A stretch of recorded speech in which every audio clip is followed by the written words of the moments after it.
Hey up everybody. My name's Joshua Morrison, director of Johnny Moz's Lessons in Confidence. Today I want to talk to you a little bit about stress and how stress can be a very debilitating thing, how to cope with stress and how to try and put your own stress into some kind of perspective, not to lessen your own experiences and your own feelings, but to try and make yourself feel a little bit better. Because if you can feel better, then you can be more capable of handling that stress. You'll be more able to deal with that stress. I'm a person that is very good at stressing out about things. I basically live on stress. Stress is my fuel. And I started thinking recently that I do an awful lot of stuff, right? I'm a very busy person, but I don't necessarily get an awful lot done. And I like to stress out about things. And the reason I say I think is very deliberate, because I do an awful lot of stuff and I try my best to manage my own levels of stress, but I often fail, and I sometimes wonder if I'm failing deliberately to try and make myself more stressed than I need to be, if I'm putting myself in situations where I don't need to be in, purely for the sake of having stress so that I can overcome this stress. And that is a very vicious cycle, and stress is a very, very debilitating thing, in that the more you stress, the more that your mind hones in on this one particular issue, this one particular thing that is causing that stress. And so you become almost monoconscious, let's say, where you're just solely focused on this one thing that's causing you stress. Let's say that work is causing you stress at the moment, right? You're going in, you're doing a lot of hours, and your boss is being a pain in the ass, your co-workers are a load of shite. And you're just stressed, man. You get back from work and you sit down and you just want to just put the TV on and just try and forget about it. And as you're sitting there scrolling through the channels, you're still thinking about your boss, you're still thinking about your shitty co-workers, you're still thinking about these things that are causing you stress. And even whilst you are trying to relax, you're not fully relaxed, you're always slightly on edge. Even if you are like sprawled out on the sofa, half conscious watching like The Big Bang Theory on E4+1, 1 o'clock in the morning, you're still a little bit stressed. Despite the fact that you have nothing that you can actively do, it's 1 o'clock in the morning, you're lying on the sofa. What are you expecting yourself to do? Are you going to go and sort all your stresses out right now? No, you're not. You're just going to sit there and continue to be stressed about them. And all you can do is just try and shut that part of your head down, just so that you can get yourself to rejuvenate, so that you'll be more able to tackle that stress in the morning. But I feel like we don't really do that. We don't compartmentalize our problems in that way, which is a healthy way. But we don't do it. Instead, what we do is we try and tackle everything at the same time. And that causes yourself to feel more stressed. It's the idea that you need to sort everything out right now. You don't have to sort every single little issue out right at this moment. Some things are going to be a problem way down the line. Some things are more urgent. There's that graph. It's got 4 quadrants, and they like to talk about it in like work management courses. So it is kind of a bit managerial what I'm about to say here. But there's 4 quadrants, right? There's on the left side, it's in the top 2 corners, top left corners, there is urgent and it's very important and it's very urgent, right? And then on the bottom left, there is it's urgent, but it's not very important. And then there's on the right, there's it's important, but it's not urgent. And then on the bottom right, there is not important and not urgent, right? And I feel like our brains instinctively try and sort out all 4 quadrants at the same time. But no, we should be sorting them out: top left, top right, bottom right. Right? Because importance is quite kind of the key thing here. You need to sort out the important issues. If something's urgent but it's not important, you don't really need to do it, because if it's not important, then you don't need to do it. And if you really need to do it, then it is important and you've put it in the wrong quadrant. And we're assigning all our little issues. The boss and the co-workers, that's in a quadrant. You know, paying your bills and your rent and stuff, that's another thing to put on the quadrant.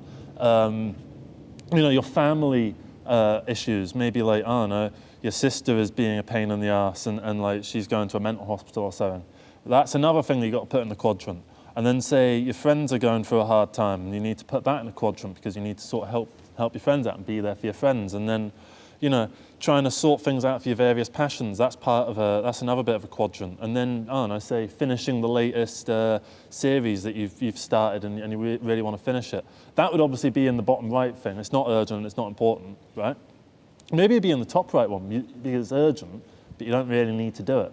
In that if you don't watch the final episode of that TV show for like 3 months, you're not really going to get much out of it because, it's been 3 months, you've kind of forgotten what was going on. So we're constantly getting new little things that we need to put in this quadrant, and we need to assign a quadrant to everything. And I feel like we don't do a good enough job, or at least I don't do a good enough job of assigning things into quadrants. And I try and just deal with everything, no matter how important or how urgent it is. I try and deal with it all. And that causes burnout in the long run, because if you keep trying to deal with everything and failing, that continual failure gets you down. The more you get yourself down, the less able you are to tackle your issues, and the less able you are to tackle your issues, the more you'll fail. And that's the repeating vicious cycle that I was talking about. And eventually you end up at burnout phase, where now more dots are coming in to put on the quadrant, and you're not even assigning anything to any quadrant because you have no energy to do that. You're just letting things sit above in the unsorted pile, and you're just desperately trying to go through this unsorted pile as best you can, waiting for yourself to get more energy back. But you're not going to get that energy back if you keep stressing yourself out. And stress is very, very hard to overcome. And I'm not saying this as if I've overcome stress and I've found the magic formula, and here's the magic formula, and now you'll never have to feel stressed again. That's not the point of this video. And if someone pretends like they've got the magic key to success, to overcoming your stress, they're not necessarily lying. They're just oversimplifying something that they managed to do, and then acting like anyone can do it because they managed to do it. Right? When that's not necessarily the case, because everyone's circumstances are different. Everyone has different levels of stress. Everyone has different things to worry about. My worries are different from your worries, and your worries are different from your parents' worries, and their worries are different from your friends' worries. And everyone's worries are different from everyone else's, right? And everyone's tolerance of stress is different as well. Their base level of tolerance for stress is different, and that's okay. It's okay for some people to be able to deal with more stress than other people, and you shouldn't get yourself down because you're less capable of fighting off stress than someone else. All it means is that this is who you are, and you need to manage your stress in accordance with your own tolerance, rather than getting yourself down because you can't do as much as someone else. Because we're all born differently. We're all born with different abilities. Some of us are better at some things, some of us are better at other things. Some of us are brilliant empaths, some of us are brilliant mathematical thinkers. Some of us are brilliant, economic statistic fucking theory people. Some of us have a wealth of knowledge about music. Some of us can just recite song lyrics to whatever. Some of us are just stressed all the time, and we're kind of unable to deal with it. And I think as long as we can all manage our own stresses for who we are and try and adjust our lives as best we can to accommodate the stresses that occur in our day-to-day lives, then we will be on a path to success. Because you can't, it's the whole thing, like say if you're in a relationship, they say you can't love someone if you don't love yourself. It's kind of like that, but for stress, where if you're stressed out all the time, you're not really going to be able to push forward with life because you're stressed out all the time. And if you can't push forward in life, that's going to stress you out because you're falling behind. And then because you're now getting stressed about that, you're going to become less able to tackle the issues that you need to tackle. And that will continue and continue and continue. And that, again, is the vicious cycle. And it's just difficult to overcome that. And if you can overcome it, then please leave your comments below in how you managed to tackle that, what you did to overcome your stress, because there's various things. Sometimes it's best to just take yourself back to basics. Shut out as much as possible to do with your life in terms of unnecessary stresses. Remove people from your life that cause you unnecessary stress. Remove things from your life that cause you unnecessary stress. I don't know, is your washing machine constantly going on the blink and constantly causing you stress? Well, and you're constantly getting new people in to have a look at it, and you're constantly and they come in and have a look at it, and then they end up charging you an £8 call out fee, and then they haven't even repaired your fucking washing machine, so you just sit around, keep going to the laundrette, and you keep trying to get the washing machine fixed. At a certain point, you've just got to accept that the washing machine's broken and you need to get rid of it.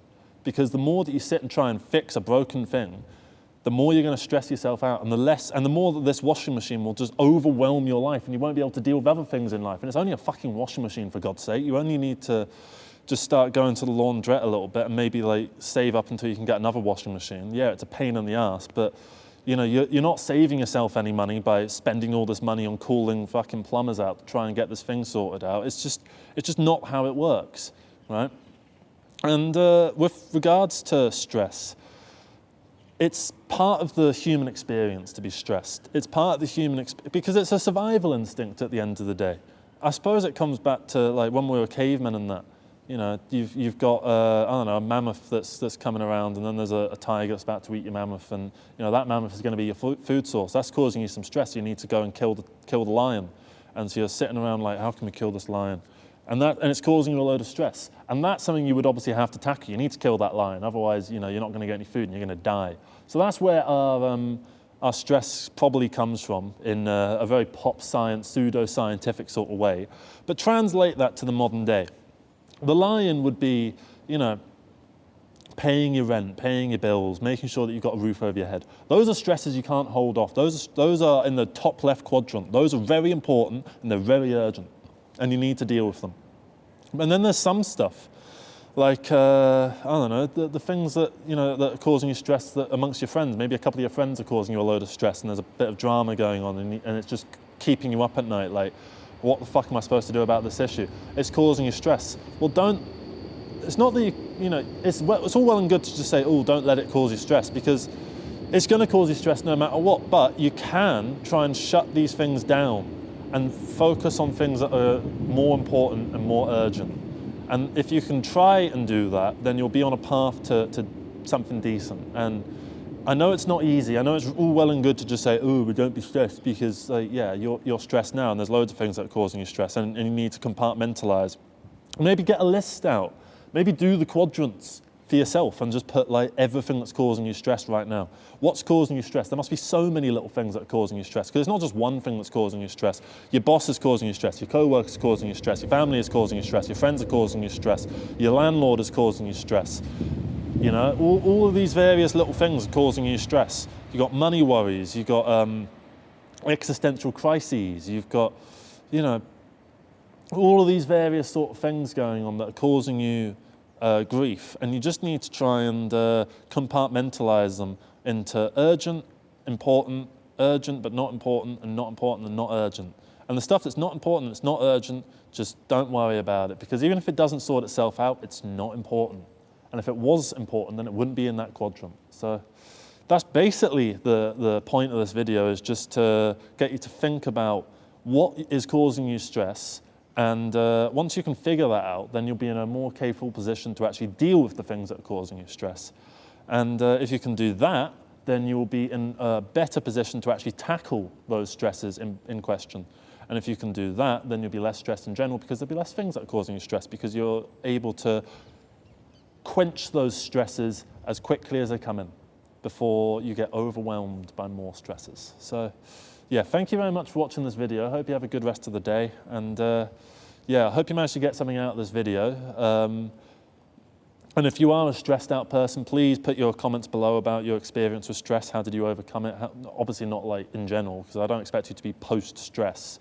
I just think that, you know, you'll probably be in a position now compared to a few years ago where you're more able to fight off stress than you were before. But then maybe you're more stressed out now than you were a few years ago, but at the same time you're more able to fight off stress. So the more you're able to fight off stress, the more stress that comes in. It's like that whole thing of give a man an hour to dig a hole and he'll take an hour to dig a hole. Give a man 10 minutes to dig a hole and he'll take 10 minutes to dig that hole. Maybe it's kind of like that.